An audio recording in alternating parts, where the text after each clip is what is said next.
Well, that was an interesting week. I hope all of you made it through safely and hopefully have power back by now. And we'll talk about some of the ramifications in a minute.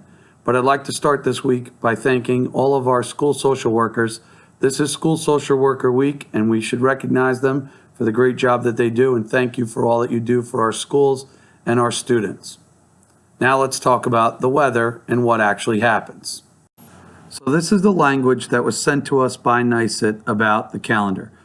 As you can see, we can get excusal from SED for up to 5 days lost in session due to extraordinary circumstances.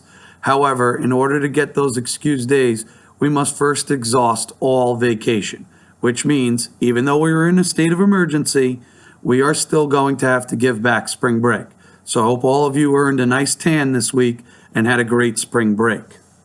Now, with that said, as I've said on these videos before, 2 years ago, when the MTA was asked to revert on APPR, we were able to negotiate a clause that said members would be able to use their personal days for any snow makeup days in winter recess or spring recess. So, if you have your personal days and you'd like to use them to give yourself a spring break, you have every right to do so. I will actually attach the MOA to make some of you feel more comfortable in the description below. I have also talked to the new superintendent, Anthony DiCarlo, about this, and here's what he's asked us to do.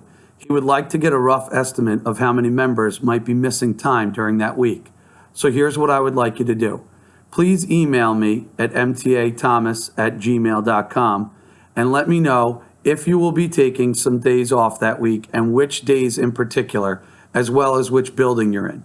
This will allow us to compile some data so that I can share it with Anthony so that we can be prepared for that week and know which buildings will need how many subs and so on. Okay, lastly, while I have a ton of stuff to actually bring to you this week, I'm going to skip it and save it for next week. But I do want to talk about our food drive on Tuesday as our MTA Solidarity Day. As I'm sure many of you experienced without power, you lost a lot of food. Well, so did the St. John's Food Pantry. In fact, they threw away all of the meat, all of the milk, basically anything that needed to be refrigerated or frozen because they had no power for at least 3 days. So they are in desperate need of our donations. They have asked for cash as opposed to food. So you can certainly donate food and we will get it picked up and we will bring it to them, but they actually can extend cash. So for instance, we might buy a can of soup for $2, they can get a case of soup for $6. So the cash goes a longer way than actual food donations as they're trying to restock the entire pantry. There are a whole bunch of families in our community that went hungry this week because of everything that had to be thrown out of the food pantry. So I ask, please be as generous as you can. It's probably the best thing we can do for this community at this time. Other than that, like I said, I'll save all of the other stuff for next week. I hope you're warm. I hope you have electricity. Have a great weekend, and let's hope this next one goes south of us.